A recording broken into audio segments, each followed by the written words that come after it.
Negeri Senja, karya Seno Gumira Aji Dharma, Perpustakaan Populer Gramedia, cetakan keempat, November 2018. Cerita kecil untuk almarhumah Ibu Pustika Kusuma Sujana, 1923-2002. Semoga penerbit dan Pak Seno Gumira Aji Dharma berkenan buku ini kita bacakan di sini dan semoga pendengar berbahagia. Prolog bagian ke-1. Matahari tidak pernah terbenam di negeri senja. Hidupku penuh dengan kesedihan, karena itu aku selalu mengembara. Aku selalu berangkat, selalu pergi, selalu berada dalam perjalanan menuju ke suatu tempat entah di mana, namun kesedihanku tidak pernah hilang. Kesedihan ternyata memang bukan sesuatu yang bisa ditinggalkan, karena kesedihan berada di dalam diri kita. Aku selalu mengira kalau melakukan perjalanan jauh maka kesedihan itu akan bisa hilang karena tertinggal jauh di belakang. Tapi itu tidak pernah terjadi. Ada segaris luka dalam hatiku yang telah mendorong aku pergi jauh dari kampung halamanku dan sampai sekarang belum pernah kembali. Mungkin aku tidak pernah akan kembali meskipun kesedihanku suatu hari akan hilang. Aku sudah terlanjur tidak merasa punya rumah dan tidak pernah merasa harus pulang kemanapun. Dan aku menyukainya. Barangkali kesedihanku tidak akan pernah hilang, tapi sudahlah, aku tidak ingin memanjakan perasaan. Aku sudah selalu membiasakan diriku hidup bersama dengan kesedihan. Apa salahnya dengan kesedihan? Apa salahnya dengan duka? Apa salahnya dengan luka? Setelah mengembara bertahun-tahun lamanya, aku belajar hidup bersama dengan kesedihan, kesepian, dan keterasingan. Semua itu tidaklah mudah, tapi apalah yang bisa diperbuat oleh seseorang dalam perantauan. Aku ini seorang pengembara, cuma seorang musafir lata yang tiada bersanak dan tiada berkawan. Pergi dari suatu tempat ke tempat lain tanpa tujuan, sia-sia mencoba menghilangkan kesedihan. Kemudian setelah bertahun-tahun melakukan perjalanan, akhirnya aku mempunyai juga satu tujuan atau semacam tujuan. Setidaknya suatu alasan yang membuat aku terus-menerus melakukan perjalanan nyaris tanpa berhenti kecuali untuk mengumpulkan tenaga kembali. Aku selalu pergi, selalu berjalan karena selalu ingin mengenal sesuatu yang lain yang belum pernah aku kenal dan betapa banyak keindahan yang terdapat di dunia yang luas terbentang. Aku telah berjalan dari negeri yang satu ke negeri yang lain, dari kota ke kota, dari kampung ke kampung, keluar masuk hutan, mengarungi wilayah, dan mendapat pengalaman. Aku selalu melakukan perjalanan sendirian dan karena itu aku banyak merenung. Sambil melihat pemandangan yang tidak pernah kusaksikan, aku berpikir tentang kehidupan. Membayangkan bumi terbentang yang dulu tidak dihuni manusia, aku merenungkan makna kebudayaan. Melewati padang salju membeku, padang rumput menghijau, dan pantai-pantai membiru, aku memikirkan manusia dan alam. Aku telah mengarungi 7 lautan, mendaki 20 gunung, menjelajahi 3 gurun, dan menyeruk ke perkampungan suku-suku terpencil. Namun aku tidak pernah merasa bisa tinggal di suatu tempat agak lebih lama. Di tempat yang paling nyaman, makmur, dan indah pun aku selalu merasa gelisah. Selalu ada cakrawala yang baru yang ingin kurengkuh dari ujung dunia yang satu ke ujung dunia yang lain. Barangkali rumahku adalah perjalanan itu sendiri. Aku senang tidur di bawah pohon di padang terbuka, berselimut jerami di dalam gerobak, terkantuk-kantuk batu di atas keledai. Teratuk-atuk di atas keledai atau terlentang menatap rembulan di dalam sampan yang dibawa arus perlahan. Betapa berumah aku dalam pengembaraan. Begitulah, suatu ketika dalam perjalananku tibalah aku di negeri senja yang seperti tiba-tiba saja muncul di hadapanku setelah menyeberangi sebuah gurun selama 2 minggu. Dari jauh negeri senja cuma bayangan hitam tembok-tembok beku perbentengan yang tua. Benteng semacam itu sudah tidak ada artinya lagi sekarang, apalagi benteng itu pun nyaris merupakan reruntuhan menjadi warisan sejarah yang tidak terurus. Dari jauh, negeri senja hanya tampak sebagai bayangan hitam karena di latar belakangnya tampak lempengan bola matahari raksasa yang jingga dan membara memenuhi ruang, menyebabkan langit di atas semburat jingga dengan tepian mega-mega yang menjadi keemasan. Aku merasa aku masih jauh dari kota ketika sejumlah orang bersorban mencegat aku di balik bukit pasir. Seseorang bicara dengan bahasa antarbangsa yang fasih. "Tuan, apakah Tuhan yang selama ini kami tunggu?" "Pasti bukan, siapakah yang kalian tunggu?" Kami, men- kami menunggu penunggang kuda dari selatan. Siapakah itu? Dia adalah orang yang akan menyelamatkan kami. Menyelamatkan dari apa? Dari segalanya. Aku perhatikan mereka. Apakah mereka sudah kehilangan akal? Sudah jelas aku menunggang unta, bukan kuda. Kalian lihat, aku tidak menunggang kuda. Barangkali Tuhan mengganti kuda Tuhan dengan unta sebelum menyeberang gurun. Ya, itu memang mungkin, tapi aku bukan penunggang kuda dari selatan. Aku datang dari timur jauh. Oh, maafkan kami Tuhan. Kami sudah bertahun-tahun menanti di sini dan kami sudah gelisah. Kami menanyai setiap orang yang datang dari selatan. Ketika aku berlalu, kulihat sejumlah orang itu memandang ke selatan kembali. Di mata mereka terpancar harapan, tapi harapan yang sudah memudar. Apakah gerangan yang mereka alami sehingga begitu berharap seperti itu?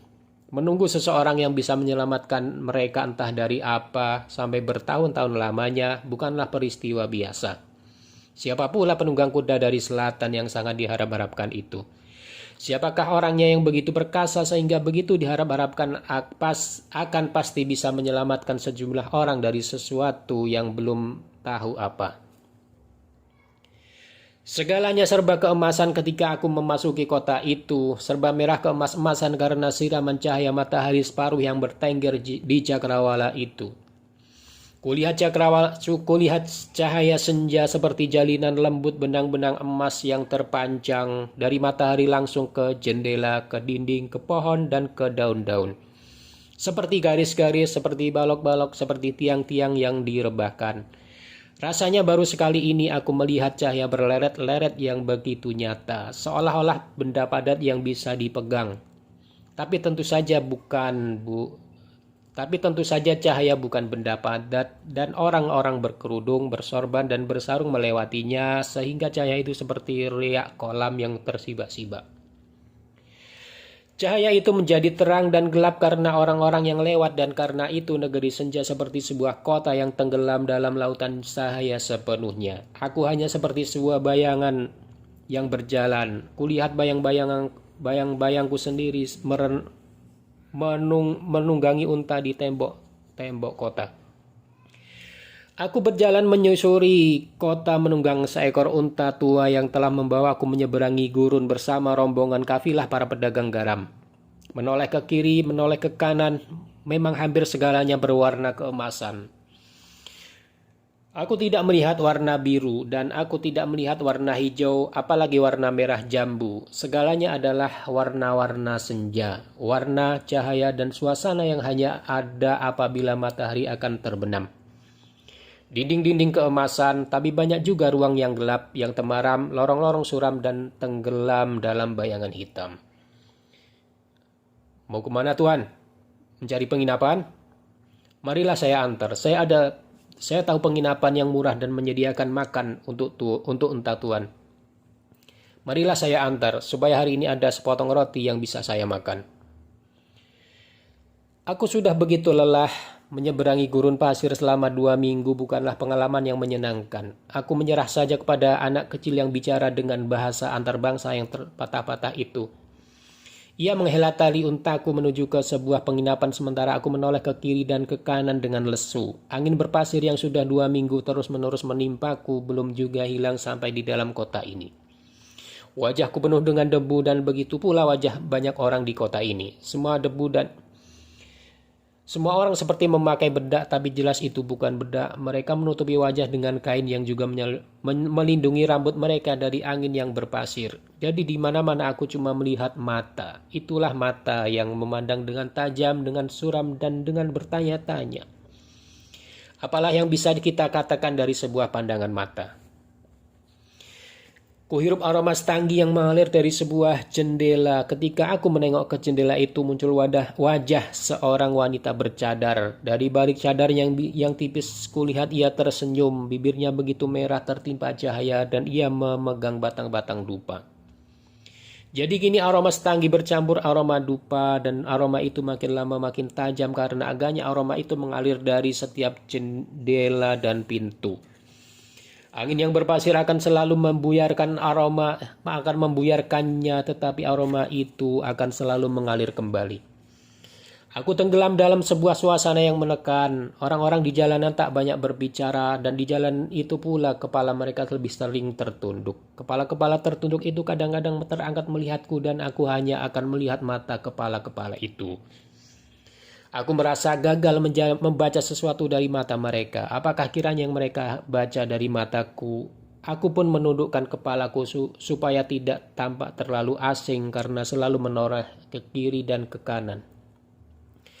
Apakah cahaya senja yang temaram meski kemas-emasan itu yang membuat suasana tampak menekan? Aku telah mengalami 1000 senja di 1000 kota dan memang senja selalu memberikan kepada kita perasaan yang rawan. Namun agaknya ada sesuatu yang lain di kota ini, entah apa, sesuatu yang berat dan menekan. Sebenarnya aku tidak pernah mengenal negeri senja sebelumnya. Aku hanya pernah mendengar namanya di sebuah kedai ketika seorang musafir yang pandai bercerita dalam bahasa yang kukenal dikerumuni para pengunjung. Ia menceritakan suatu hal yang sangat sulit dipercaya, yakni bahwa matahari tidak pernah tenggelam di negeri senja. Bagaimana itu mungkin terjadi? Itulah yang juga menjadi pertanyaanku. Bagaimana itu mungkin sedangkan di sini matahari timbul dan tenggelam seperti biasa? Bukankah matahari itu juga yang tampak di setiap negeri di muka bumi? Kalau matahari di negeri senja itu memang tersangkut di cakrawala, mestinya di negeri lain keadaannya juga tidak pernah berubah. Tapi ini tidak. Hanya di negeri senja matahari tidak pernah terbenam. Kenapa bisa begitu? Itulah pertanyaanku juga, kenapa bisa begitu? Karena negeri senja memang tidak terdapat di dalam peta, ia ada tapi tiada, hanya para pengembara yang kebetulan kesasar saja yang mengenalnya. Dan mereka pun tidak pernah menganjurkan untuk datang ke sana. Tidak ada apa-apa, katanya, selain kemiskinan, kejahatan, dan penindasan. Tentang matahari yang tidak pernah tenggelam itu, kenapa? Tidak ada orang tertarik menyelidikinya. Wah, orang-orang negeri senja menganggapnya biasa. Biasa? Ya, biasa. Mereka sudah biasa hidup seperti itu. Hidup dengan matahari tidak pernah terbenam. Hidup dengan matahari tidak pernah terbenam. Apakah negeri itu memang benar-benar ada? Para ahli ilmu alam juga tidak percaya. Mereka tidak mau membuang-buang waktu mencari negeri senja. Tapi aku pernah ke sana. Percayalah bahwa ceritaku ini bukan karangan. Aku juga tidak ingin percaya ketika mendengarnya. Para musafir yang kadang-kadang kujumpai memang ada juga yang suka membual. Namun pada suatu hari ketika aku sedang duduk beristirahat di bawah sebatang pohon, datanglah kafilah para pedagang garam itu. Mereka mengisi kantung-kantung air yang terbuat dari kulit. Dari jumlahnya tampak mereka akan mengadakan perjalanan jauh. Mau kemana, Said? Mau ke negeri senja? Kini aku berada di negeri senja. Karena lelah dan lesu, aku lupa persoalan matahari tersebut. Nanti ketika aku terbangun dan membuka jendela penginapan yang kumal itu, barulah aku akan menyadari matahari ternyata memang tidak pernah terbenam di negeri senja. Kita sudah sampai, kata anak kecil berambut keriting itu. Aku sampai di depan penginapan. Matahari membara seperti lempengan besi di tungku pembakaran. Matahari itu terbenam separuh, cahayanya membakar langit begitu rupa sehingga langit itu betul-betul membara. Aku menghela nafas, aku sudah berada di negeri senja. Aku membayangkan wajah-wajah yang tidak akan pernah percaya jika aku menceritakannya. Aku tidak tahu apakah kau juga percaya padaku, Alina. Kurasa aku tidak akan pernah tahu. Karena kau tidak pernah berbicara apa-apa padaku, hanya mendengarkan dengan mata penuh ingin tahu. Tapi kapankah aku akan pernah ketemu lagi dengan Alina jika aku tak pernah tahu apakah akan pernah kembali, seperti juga aku tak pernah tahu atau takut untuk tahu apakah kau menunggu atau tidak menunggu.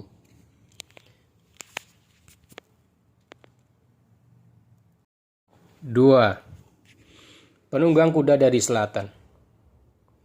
Aku sedang makan roti keras yang diolesi madu ketika seorang berlari dari arah luar kota. Dia datang. Siapa? Penunggang kuda dari selatan. Terus terang waktu itu sebenarnya aku belum mengerti bahasa negeri senja. Aku memahami ucapan orang-orang itu karena pemilik penginapan menjelaskannya kepadaku dalam bahasa antarbangsa. Aku baru saja bangun, mestinya hari masih pagi, tapi di negeri senja sepanjang hari adalah senja. Hari ketika matahari terbenam. Namun begitulah, matahari tidak pernah terbenam di negeri senja. Di antara permainan cahaya senja kulihat orang-orang berlari serabutan, sebagian segera melompat ke atas kuda atau untanya dan melaju keluar kota. Aku ikut beranjak. Penunggang kuda dari selatan telah datang. Sudah berapa lama mereka menunggu sambil menelan roti tanpa minum, aku ikut bergas bersama orang yang berbondong-bondong itu. Namun karena aku tidak suka berada dalam kerumunan di luar kota, aku mendaki sebuah bukit pasir. Apalah selain pasir yang ada di sini. Dari atas bukit aku bisa menyaksikan semua peristiwa itu.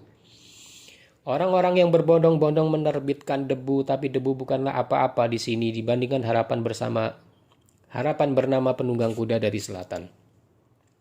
Dari setiap pintu, dari setiap lorong, orang-orang mengalir menuju keluar kota. Orang-orang mengalir menyibak genangan cahaya jingga dan di sana sini berkilauan. Kemudian beberapa orang membawa pula bunyi-bunyian, mereka membawa terban, mereka membawa tambur, mereka membawa soriling, dan mereka membawa trompet. Suasana menjadi semakin meriah ketika entah siapa yang mulai mereka menyanyikan pula lagu puja-puja. Kota yang kemarin begitu lesu itu seakan-akan bangkit, wajah-wajah bukan hanya memancarkan harapan, melainkan seolah harapan mereka sudah dikabulkan. Dari arah selatan, terlihat penunggang kuda dari selatan itu berhenti. Aku berlari turun dari bukit, terdengar percakapan dalam bahasa antar bangsa. Tuankah penunggang kuda dari selatan yang kami tunggu itu? Iya, aku orangnya. Mengapa lama sekali Tuan? Kami sudah bertahun-tahun menunggu. Maafkan aku hanya orang yang mendapat tugas. Selama ini aku pergi dari satu kota ke kota lain menjalankan tugasku. Jadi, Tuhan telah membebaskan semuanya? Iya. Apakah Tuhan juga akan membebaskan kami? Tentu saja. Kalian kira aku siapa? Jadi benarlah Tuhan adalah penunggang kuda dari selatan yang kami tunggu? Lelaki bersorban yang berewokan dan menunggang kuda putih itu merentangkan tangannya. Ia tampak begitu yakin dengan dirinya. Di pinggangnya terlihat sebuah pedang besar dengan sarung kulit yang bagus. Tiba-tiba ia mencabut pedangnya itu dan memutarnya pada pergelangan tangan, dan mendadak saja pedang yang mengkilap bagaikan cermin itu berkilatan memantulkan cahaya. Kilatan cahaya senja yang kemasan dari pedangnya itu begitu penuh pesona sehingga entah kenapa lantas orang-orang di sekitarnya merendah, menekukkan kaki dan bersujud.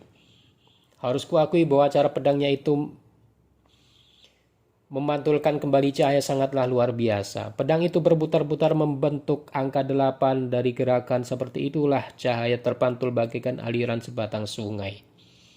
Pedang itu bagaikan sebegitu sakti dan memberi pengaruh yang besar pada pemegangnya. Rupa-rupanya peristiwa itu membuat banyak orang tidak bertanya-tanya lagi. Bahkan kini mereka menyembahnya. Namun di antara orang-orang yang bersujud itu muncul seorang tua berbaju hitam yang bertongkat. Seluruh alis, kumis, dan janggutnya sudah putih. Penunggang kuda dari selatan itu menghentikan permainannya. Ada apa orang tua? Apakah tidak percaya dengan kemampuanku? Maafkanlah saya yang hina dina ini Tuan, ujar orang tua itu. Kami memang mengagumi permainan pedang Tuan, namun kami harus membawa Tuan kepada guru besar kami di kuil matahari untuk memberikan sambutan kepada Tuan secara resmi. Penunggang kuda dari selatan itu tampak tidak terlalu senang. Orang tua berbaju hitam itu menangkap gelagat dan maju ke depan lantas membungkuk. Maafkan kami Tuan, berilah kami kesempatan. Penunggang kuda dari selatan itu pun tampak sungkan. Kalau begitu baiklah. Kami bahkan sudah menyiapkan tandu untuk Tuan.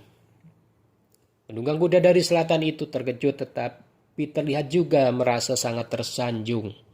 Pedangnya disarungkan kembali ketika tandu itu datang. Dari kudanya ia langsung pindah ke tandu itu. Begitu tandu berjalan, orang-orang menyanyi kembali. Lagu-lagu itu sungguh penuh dengan rasa syukur. Aku terseret oleh arus itu menuju ke kuil matahari. Kulihat kuil itu begitu megah, bentuknya seperti piramid tetapi memiliki 2 teras yang mengelilinginya.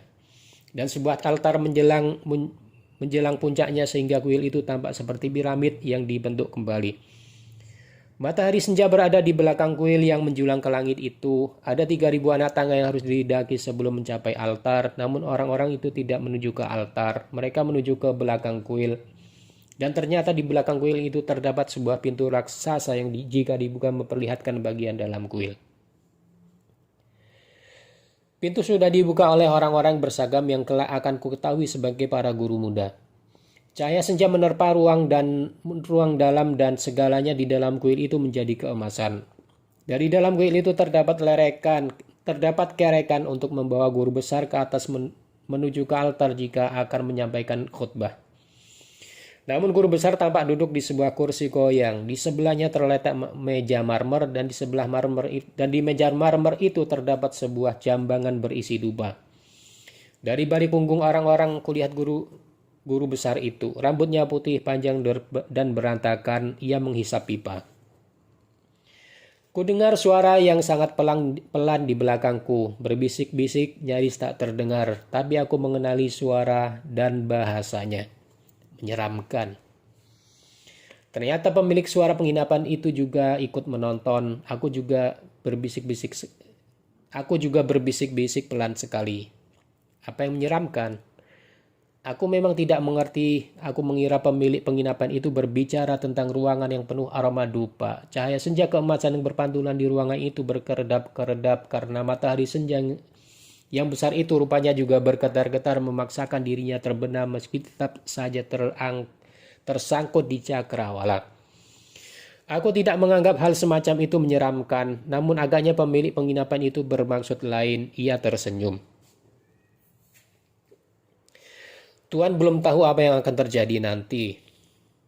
Orang-orang menurunkan tandu di depan guru besar. Terlihat penunggang kuda dari selatan itu agak kikuk. Apakah ia harus menghormat? Apakah ia harus bersikap sebagai orang mestinya mendapat penghormatan? Semua orang yang berada di dalam kuil itu duduk di lantai. Kuil itu bagaikan sebuah bangsal yang luas sekali. Guru besar mengangkat tangan dan suasana mendadak hening. Orang tua bertongkat dan berbaju hitam itu maju ke depan dan mengucapkan sesuatu. Aku tidak mengerti bahasanya. Agaknya ia menggunakan bahasa negeri senja. Kemudian guru besar menatap penunggang kuda dari selatan dengan tajam sambil mengelus-elus janggutnya.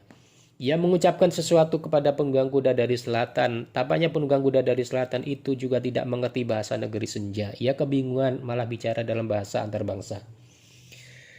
Anda bicara apa? Saya tidak mengerti. Guru besar berdiri menatapnya sejenak dengan tajam, mengibaskan jubahnya lantas mengibaskan tangan. Mendadak sejumlah orang di barisan depan meringkus penunggang kuda dari selatan. Merampas pedangnya, merebahkannya ke lantai. Semua orang mendadak berdiri dan berebutan menuju ke depan. Suasana jadi serabutan sementara kulihat guru besar berbalik menuju ke ruang dalam dan menghilang di balik sebuah pintu batu yang segera ditutup para guru muda. Kudengar suara jeritan seperti suara kesakitan dan minta tolong. Kulihat orang-orang mengeluarkan senjata tajam dari balik bajunya dan aku tidak melihat apa-apa. Pemilik penginapan menarik tanganku mengajak aku keluar. Negeri senja adalah tempat yang berbahaya, katanya, sambil berjalan kembali ke dalam kota. Para petualang itu tidak mengerti betapa berbahayanya mencoba menipu kami. Mereka mengira kami ini sangat bodoh dan akan selalu percaya saja kepada setiap orang yang mengaku sebagai penunggang kuda dari selatan. Banyak petualang sudah mencoba peruntungannya dan tidak pernah berhasil. Mungkin sudah lebih dari 30 orang selama bertahun-tahun ini yang mengaku sebagai penunggang kuda dari selatan karena mengharapkan harta benda. Namun mereka segera tewas sebelum sempat menjalankan tugasnya. Mereka terbunuh oleh orang-orang yang ia kira bisa ditipunya. Siapa penunggang kuda dari selatan yang ditunggu itu sebenarnya dan tugasnya apa? Dia adalah orang yang sudah ditentukan oleh takdir untuk membebaskan kami. Kitab tentang kejadian yang akan datang telah menyebutkan kedatangannya.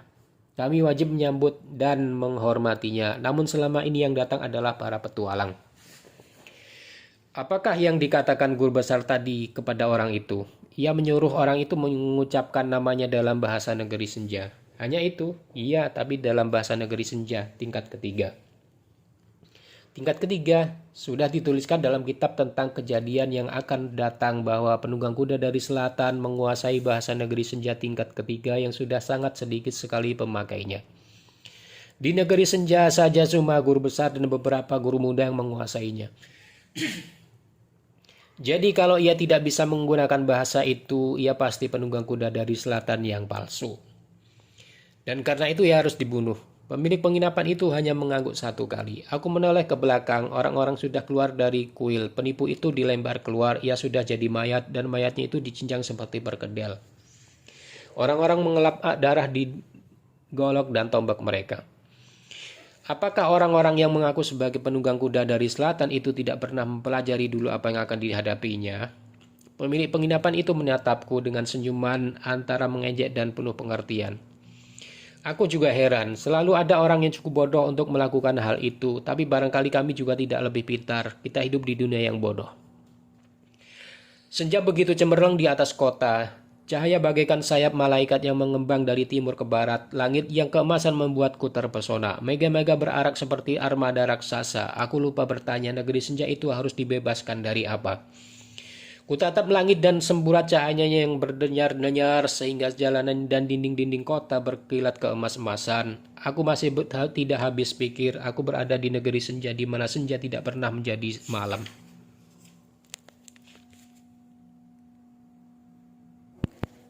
Peristiwa di kedai. Kedai itu selalu berada dalam suasana temaram. Ruangan dalamnya gelap dan diterangi lampu-lampu minyak. Cahaya senja yang menerobos jendela mencetak sebuah lempengan emas di dinding. Aku sering pergi ke kedai itu untuk makan karena letaknya di depan penginapan. Hari itu pun aku menyeberangi jalan yang selalu berat dilangkahi karena cuma terdiri dari pasir memasuki kedai itu. Di luar sedang berlangsung badai pasir yang bertiup dari gurun. Orang-orang yang berada di dalam kedai harus menunggu lama untuk keluar lagi. Pemilik kedai yang gemuk sudah menghafaliku. Ia langsung mengantar seteko teh dengan cangkirnya. Makan? Ya, makan. Seperti biasa? Iya, seperti biasa. Sudah sebulan aku berada di negeri senja, jadi kalau hanya untuk percakapan sehari-hari, aku sudah bisa menggunakan bahasa negeri senja. Apalagi bahasa negeri senja itu sebenarnya tidak terlalu sulit. Hanya saja negeri senja ini adalah negeri yang tidak terdapat di dalam peta maupun di dalam sejarah. Ini membuat terlalu banyak hal di negeri senja tidak dikenal. Aku belajar dengan cepat. Di ujung jalan terdapat seorang tua yang menjual kitab-kitab usang. Kudapati di sana kamus bahasa antara bangsa negeri senja dan negeri senja antara bangsa. Kutemukan juga buku lain dalam bahasa antar bangsa, belajar cepat bahasa negeri senja. Buku-buku itu sudah sangat lapuk, tahun terbitnya saja sudah 100 tahun yang lalu. Dengan modal buku-buku itu aku bicara sedapat-dapatnya sampai bisa menyusun kalimat sendiri. Aku terbiasa belajar cepat seperti itu karena selalu mengembara dari negeri satu ke negeri lain. Biasanya aku tidak tahan tinggal terlalu lama di suatu tempat karena aku tidak pernah merasa berumah dimanapun. Aku selalu tidak betah ingin segera pergi menuju ke tempat-tempat baru. Namun setelah sebulan ternyata aku masih berada di negeri senja. Hal semacam ini belum pernah kulakukan. Aku bahkan telah menjual untaku dan menggantinya dengan seekor keledai supaya cukup untuk bertahan. Karena aku tinggal lama, pemilik penginapan memberi aku potongan harga. Meski kupikir ia juga harus berterima kasih karena ternyata cuma akulah yang tinggal di penginapannya. Terlalu sedikit orang asing melewati negeri senja rupanya. Aku tak tahu pasti apa yang menahanku. Di sini waktu seolah-olah tidak bergerak, selalu berada dalam keadaan senja. Matahari tertahan terus di cakrawala dan langit bergetar-getar seperti kemah sutra berwarna jingga.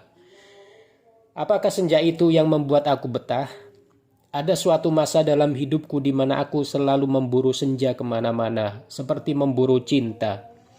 Aku memburu senja ke pantai, memburu senja ke balik gunung, memburu senja yang membias di gedung-gedung bertingkat. Namun itu sudah lama sekali berlalu. Aku sudah lama menerima kenyataan betapa senja yang menggetarkan memang dihadirkan untuk segera lenyap kembali. Kebahagiaan adalah saat yang hanya terjamin abadi dalam kenangan, sehingga hanya mereka yang mampu menghidupkan kenangan bisa mempertahankan kebahagiaan itu. Tapi aku muak dengan kenangan-kenanganku. Aku mengembara untuk mengarungi kenyataan meski tidak mendapat apa-apa kecuali pengalaman baru yang akan berakhir ke dalam kenangan. Kini aku berada di negeri senja di mana senja tak usah diburu-buru lagi. Aku tidur pada senja hari, bangun pada senja hari. Aku selalu hidup dalam genangan cahaya jingga yang seperti aroma parfum mengalir di jalan-jalan kota. Cahaya jingga menggenangi jalanan dan lorong-lorong. Aku suka menatap cahaya matahari yang jatuh di dinding tanah. Lihat rumah-rumah orang negeri senja yang selalu tertutup sehingga dinding itu menjadi keemas-emasan. Telah kukirimkan sebuah kartu pos kepada Maneka. Maneka, kamu tidak akan pernah mengira aku berada di sebuah negara yang tidak ada di dunia. Negeri senja tidak mempunyai hubungan dengan dunia luar. Jadi surat-surat dikirimkan dengan keledai atau dititipkan kafilah unta dari negeri tetangga. Entahlah kapan mereka akan menerima kartu pos yang perangkonya cukup sidik jari petugas kantor pos itu. Aku tak tahu apakah mereka masih berada di tempat yang sama. Dunia sekarang berubah dengan cepat, kecuali tampaknya negeri senja. Ada orang-orang lain di kedai itu. Mereka berkumpul di sebuah meja panjang dan berbicara dengan berbisik-bisik. Di sudut lain terlihat seseorang duduk sendirian memunggungi mereka. Ia tampak mencatat. Aku jarang melihat orang ini. Mereka yang berkumpul di meja panjang kadang-kadang kulihat dan tentunya pun mereka melihatku. Namun kalau boleh aku berterus terang di negeri yang selalu berada dalam keadaan senja begini, aku sulit memastikan bahwa aku telah memandang seseorang dengan jelas. Senja terlalu temaram, penuh dengan bayang-bayang, bagaikan selalu ada cadar hitam di wajah setiap orang. Sekali-kalinya wajah itu kena cahaya, maka wajah itu akan berwarna jingga keemas-emasan. Begitulah pandanganku tentang wajah setiap orang di negeri senja. Wajah mereka tidak pernah betul-betul jelas. Apalagi busana mereka yang serba berjubah dan berkerudung kepala itu membuat segalanya menjadi samar. Percakapan dalam bisik-bisik itu tampak seru dan serius sekali. Setiap orang berwajah tegang. Mereka tidak makan apa-apa, tapi di meja mereka tampak beberapa teko teh dengan cangkir-cangkir berisi daun. Teh di negeri senja ini sangat manis dan daun-daun itu membuat teh negeri senja terasa menyegarkan. Bisik-bisik itu makin lama makin keras. Setiap kali mengeras seorang mengucap "Sst". Tapi setiap kali pembicaraan mereka meninggi kembali sampai akhirnya orang yang selalu mengatakan "Sst" itu berteriak sendiri. Tampaknya keadaan semakin tidak terkendali. Mereka saling berteriak, saling menggebrak meja dan akhirnya berdiri sambil menunjuk-nunjuk. Dengan pengetahuan bahasa negeri senja yang seadanya, aku hanya bisa menangkap pembicaraan mereka sepotong-sepotong. Aku lihat kamu terima uang itu, pembohong. Aku lihat dengan mata kepalaku sendiri. Itu bukan uang. Memang bukan uang, itu pundi-pundi berisi emas. Berisi emas? Najis. Kalian pembohong semua. Kalian pemabuk. Mabuk bagaimana? Kita cuma minum teh. Sekarang teh, tadi arak. Pengkhianat. Mata-mata. Berapa kamu dibayar? Pantas semua gerakan kita bisa dipatahkan. Keparat. Segalanya berlangsung cepat sekali. Seorang di antara mereka melompat ke atas meja menuju ke arah seseorang yang berada di ujung meja. Dalam sekejap tangannya sudah menggenggam pisau belati yang segera diayunkan ke atas untuk dibacokkan. Orang yang berada di ujung meja itu sebetulnya bisa menghindar. Ia bahkan sudah berdiri, tapi dua orang kiri dan kanannya menahan ia di sana, memegangi kedua tangannya. Pisau itu menancap di dada kanannya. Ia jatuh tertelungkup di atas meja. Sejumlah orang di sekitarnya segera membacok punggungnya pula. Suasana kacau sekali. Tiba-tiba seseorang yang lain sudah terbanting ke atas meja. Teko dan cangkir teh bertebaran. Dengan cepat orang yang terkapar di meja itu pun dibacok. Rupa-rupanya orang-orang ini sangat mahir menggunakan pisau belati. Satu di antara mereka lari menuju ke pintu. Tapi di pintu ia berteriak keras. Sebilah pisau telah menancap di punggungnya. Ia tidak langsung terjatuh. Ia masih bisa berjalan terhuyung-huyung keluar. Namun di luar kulihat ia terjatuh. Badai pasir masih bertiup menggiriskan. Suasana bersiut-siut. Suaranya bersiut-siut. Pasir berterbangan menabrak kaca jendela. Seseorang menyusul keluar. Dalam temaram kulihat belati itu dicabut. Darahnya belum diseka ketika masuk kembali menetes di lantai kayu. Kamu yakin dia mati? Apalagi dasar pengkhianat. Kamu yakin mereka memang melaporkan kita? Kalaupun mereka tidak melakukannya, aku memang benci kepada mereka dan sudah sejak lama ingin membunuhnya. Baru kusadari sekarang bahwa orang yang duduk di sudut sudah lenyap. Kemana orang yang duduk di sini tadi? Mereka berpandangan lantas berteriak hampir bersamaan. Pasti dia! Orang-orang itu keluar mengejar sosok-sosok tubuh mereka yang berjubah lenyap di balik badai pasir. Kedai itu mendadak sepi, angin masih bersiut seperti nyanyian maut. Ketika makananku tiba, aku sudah kehilangan selera. 2 mayat terkulai di meja, satu lagi di luar sana. Pemilik kedai menyeret satu persatu kedua mayat itu sambil keluar menggerutu. Meletakkannya di tengah jalan. Dari lorong-lorong di sekitar tempat itu muncul orang-orang seperti ajak mengerumuni bangkai. Satu orang mulai meraba-raba kantong baju mayat-mayat itu. Mau menjarah apa? Tidak ada apa-apa. Kita semua miskin di tempat ini. Pemilik kedai itu berteriak dengan kesal dari dalam kedai. Lantas tanpa ditanya ia berkata kepada aku, bagaimana mau menggulingkan kekuasaan kalau begitu mudah diadu domba? Dasar bodoh. Sudah miskin bodoh pula. Di luar dalam badai pasir itu, orang-orang masih meraba kantong. Mereka membolak-balikan mayat itu, memeriksa jari, pergelangan tangan, menyingsingkan dengan baju, memasukkan jari ke dalam mulutnya dan mengangakannya. Pemilik kedai merasa bisa membaca pikiranku. Mereka mencari gigi emas, katanya. Tapi aku memikirkan perkara lain. Siapa orang yang berada di sudut itu? Dia menghilang kemana? Apa yang dicatatnya? Selama ini aku selalu mengira tiada yang lebih indah selain pemandangan senja kala. Namun di negeri senja di mana matahari senja tiada pernah terbenam ini, ternyata keindahan bukanlah segala-galanya. Baru semalam saja aku berada di negeri ini, sudah kusaksikan bagaimana seseorang dicincang seperti perkedel. Sebulan kemudian hari ini, sekali lagi kusaksikan betapa kekerasan ternyata merupakan bahasa yang lazim. Apakah aku harus segera pergi lagi? Aku telah mendapatkan keindahan yang selalu kuinginkan, yakni senja yang abadi yang tidak akan pernah ada di bagian bumi manapun. Apakah aku harus tetap tinggal? Aku tak tahu. Seorang pengembara yang tidak mempunyai ikatan kepada apapun seperti aku hampir selalu menuruti kata hati. Ia bisa bangun pada suatu pagi yang begitu saja pergi begitu saja, berangkat untuk tidak pernah kembali, atau ia tetap tinggal di suatu tempat dan tidak pernah pergi lagi meski tidak mempunyai rencana yang pasti. Aku sedang memikirkan diriku, bagaimanakah kiranya akhir riwayatku ketika di sebuah lorong yang suram berpapasan dengan orang yang tadi duduk di sudut itu. Aku tertegun dan ia juga tertegun. Aku terkesiap melihat ia meraba sesuatu di pinggangnya. Kuduga ia melemparkan sebuah pisau. Aku meraba capingku dan siap menangkisnya jika pisau itu dilemparkan ke arahku. Sejenak kami berdua berdiri seperti patung.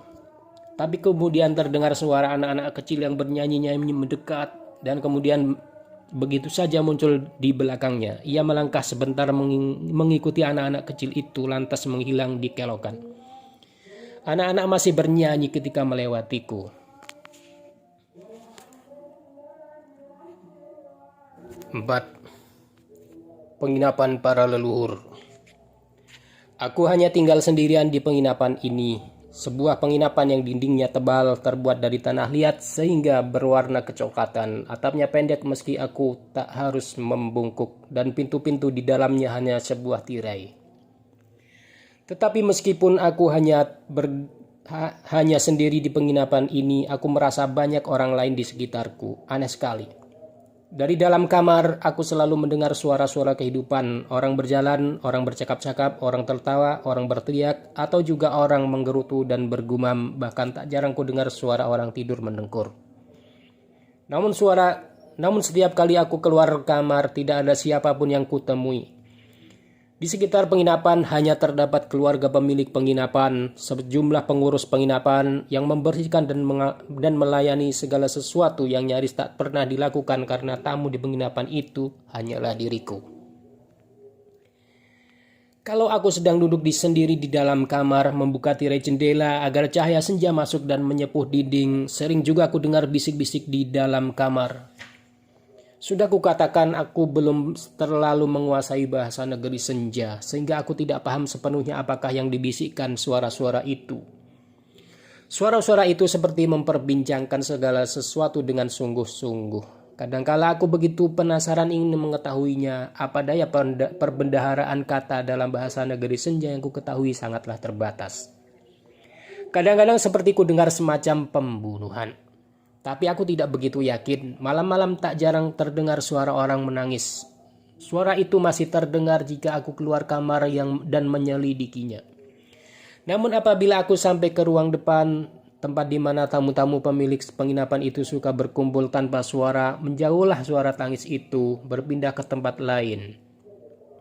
Pernah suara tangis itu bahkan terdengar dari dalam kamarku, tapi aku tak mencoba menengoknya karena tahu pasti akan menjauh dan menghilang. Suara tangis itu kadangkala memang lirih saja tapi sangat memilukan. Tangis itu tidak pernah terdengar cengeng seperti yang meminta perhatian dan menunjuk-nunjuk diri sedang sedih, sama sekali tidak. Tangis itu memang seperti penjelmaan kembali kesedihan. Duka nestapa yang sudah sepantasnya ditangiskan, bukan karena tidak tahan atas penderitaan, melainkan karena tangisan yang seperti itu adalah bahasa yang paling mungkin.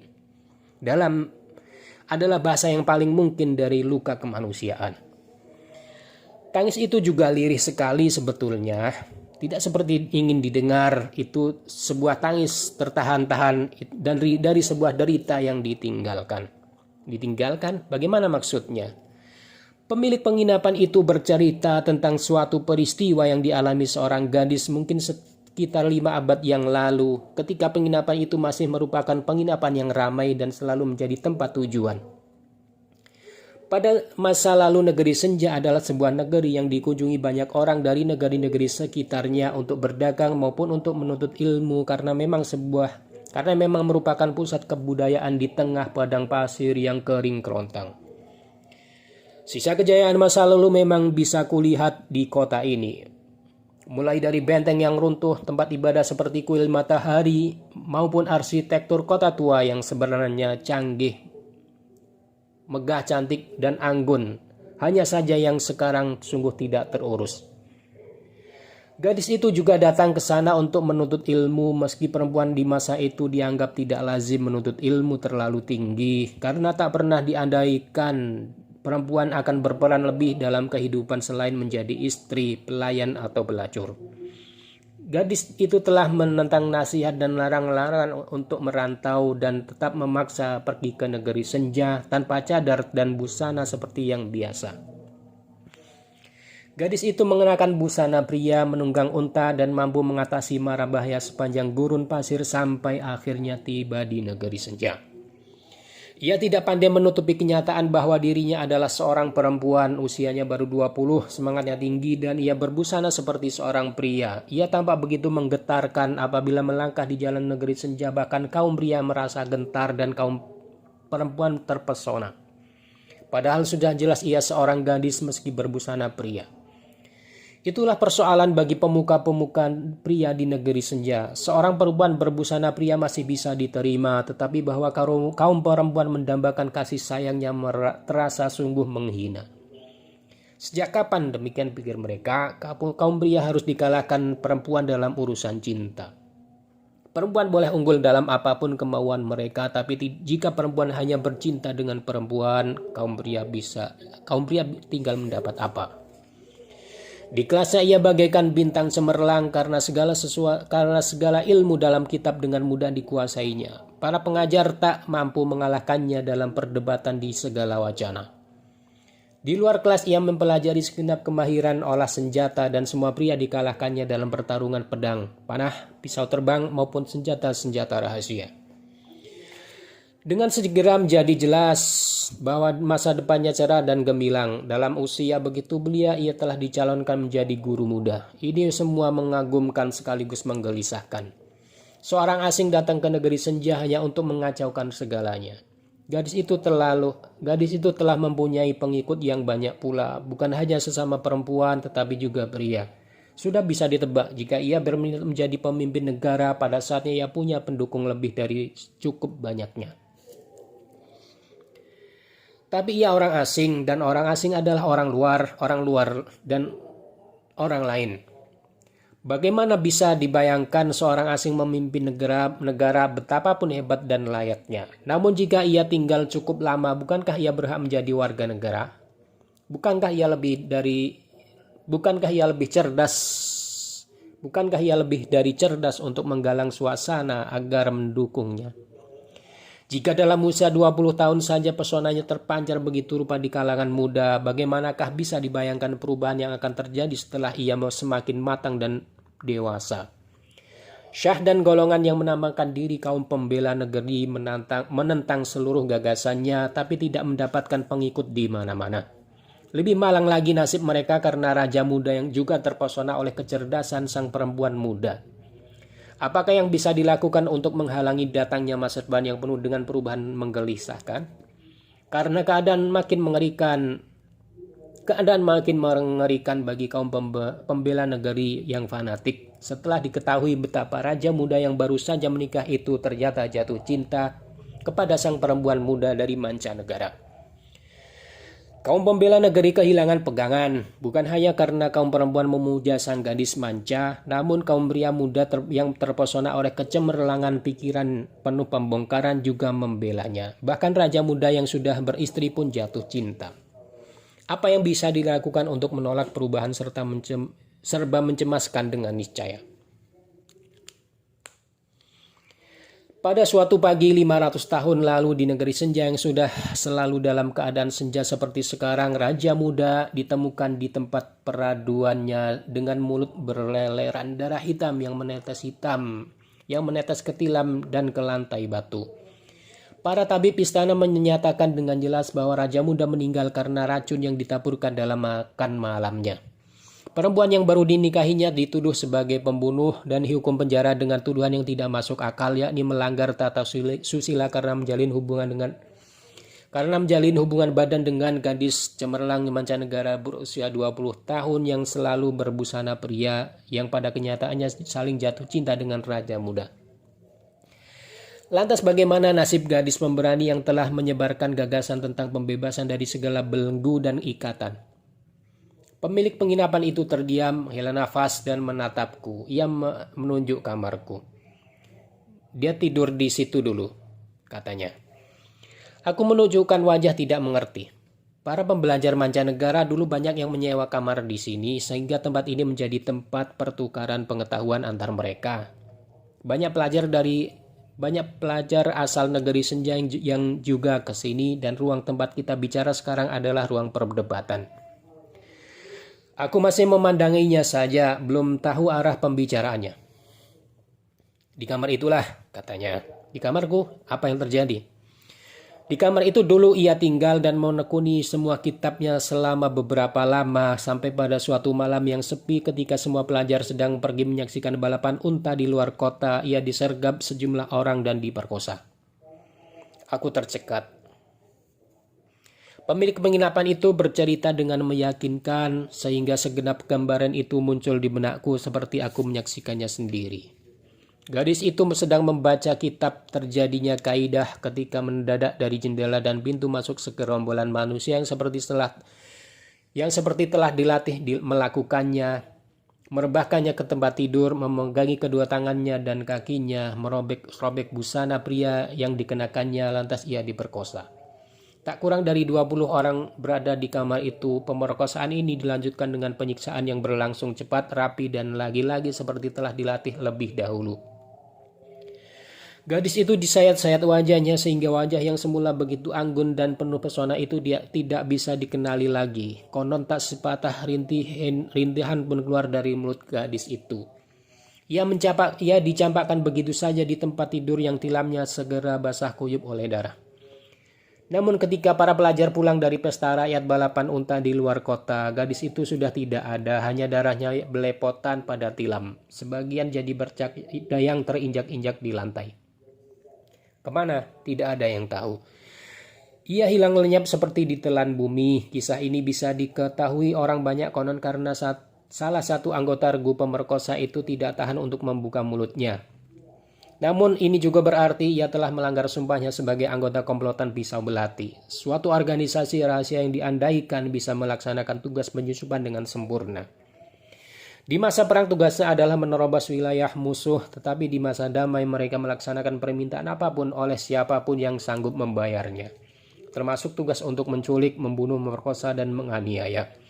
Masa damai artinya tidak mempunyai musuh, namun bertarung diam-diam dan tetap menumpahkan darah di antara bangsa sendiri.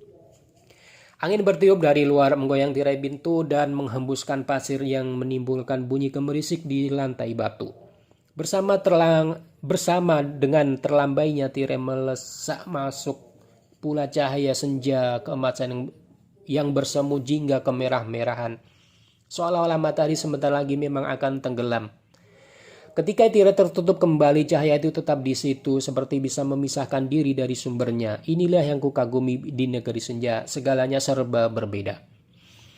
Dari jendela aku lihat kubah langit yang membara kemerah-merahan itu. Aku masih tercekat oleh kenyataan yang berlangsung tepat di dalam kamarku 500 tahun yang lalu. Di bawah senja penuh pesona yang sama, aku bertanya-tanya dalam diriku.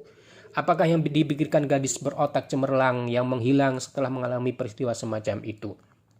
Apa hubungannya kisah ini dengan suara-suara itu? Di negeri senja, kata pemilik penginapan tersebut, orang mati tidak pernah benar-benar pergi.